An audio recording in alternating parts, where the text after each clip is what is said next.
सो hi everyone, स्वागत है आप लोगों का फिर से हमारे इस न्यू वीडियो में जिसका नाम है क्लास 10 की द सेंटेंस जो कि दूसरा हमारा ये लेक्चर है।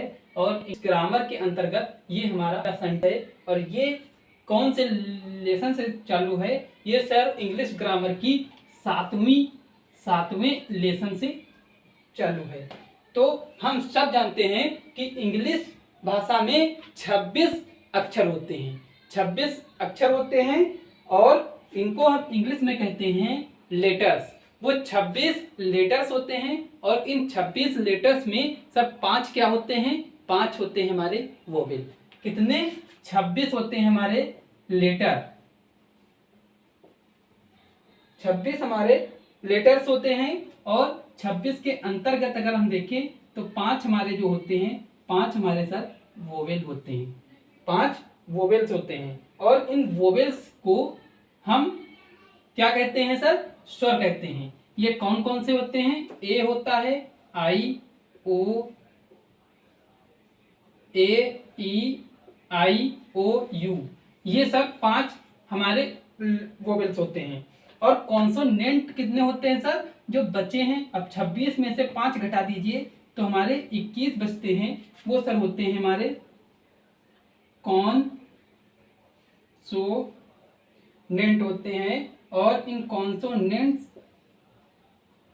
को इंग्लिश में, हिंदी में हम कहते हैं सर, इंग्लिश में तो हम इन्हें कॉन्सोनेंट कहते हैं और हिंदी में व्यंजन कहते हैं। तो ये हमारे होते हैं 21। अब इन 21 को तो हम नहीं लिखेंगे, लेकिन आप लोग इन 5 को याद कर लीजिए। पहला होता है ए, दूसरा होता है ई, तीसरा होता है आई, चौथा होता है ओ, पांचवा होता है यू।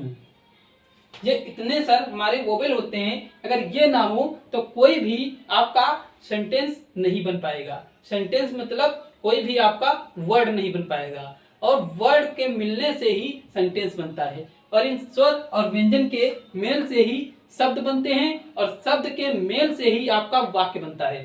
तो वही अब परिभाषा हम देखेंगे कि इन अक्षरों के मिलान से क्या बनता है सर? वर्ड बनते हैं। जैसे ये मिटा रहे हैं हम, जैसे हम कुछ बातें लिख दें, जिससे हमने लिखा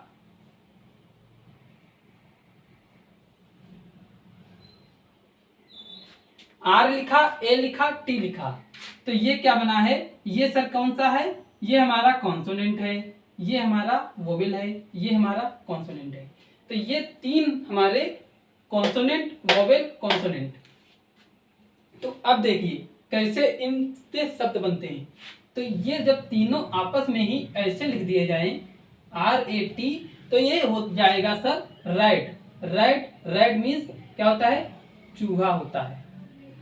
राइट मीन्स चूहा होता है। तो इसी तरीके से अगर हम इन अक्षरों को मिलाते हैं तो हमें एक नया चीज मिलकर बनता है। उस नए चीज का मतलब होता है सर वर्ड।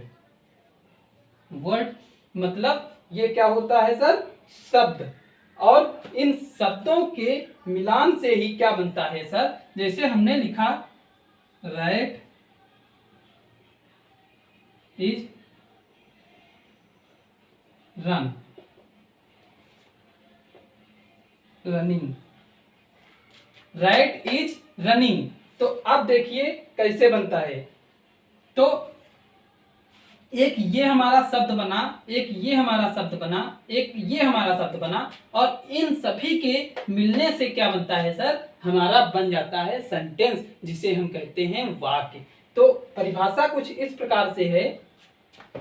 अब अगर आपसे वो पूछ लिया जाए सेंटेंस की परिभाषा बता दीजिएगा, तो सेंटेंस की परिभाषा सर होती है, तो हमारी परिभाषा है वो सेंटेंस की हमारी परिभाषा क्या है? डिफिनेशन ऑफ सेंटेंस क्या है? तो हम देखते हैं a group of word which makes a complete sense is called sentence. मतलब शब्दों का ऐसा समूह जिसमें कि पूर्ण भाव हो, उसे हम क्या कहते हैं सर? सेंटेंस कहते हैं, वाक्य कहते हैं। अब ये जो पूर्ण भाव, कंप्लीट सेंस, ये चीज क्या है? ये चीज है सर कि जैसे हमने लिख दिया था रैट इज रनिंग, ये हमने लिखा था। तो अब इसमें देखिए पूर्ण भाव है कि नहीं है। जैसे रैट मिस चूहा होता है, इज माने है, रनिंग माने दौड़ रहा, चूहा दौड़ रहा है, तो ये सेंटेंस हमारा अच्छा है। अगर हम लिख दे दूसरी बात कि रनिंग जो है वो हम पहले लिख दें, इज बीच में ही रह लेंगे, रैट पीछे लिख दें, तो ये क्या सेंटेंस है? कोई भी सेंटेंस नहीं है। रनिंग इज रैट, ये तो बस उल्टा सीधा ही बन रहा है सेंटेंस, इसलिए ये चीज है कंप्लीट सेंस, मतलब पूर्ण भाव उसमें व्यक्त हो। तो अब हम कल देखेंगे अ काइंड ऑफ सेंटेंस, मतलब सेंटेंस कितने प्रकार के होते हैं। तो इस वीडियो को आप लोग शेयर कर देना क्योंकि क्लास अब चल रही है।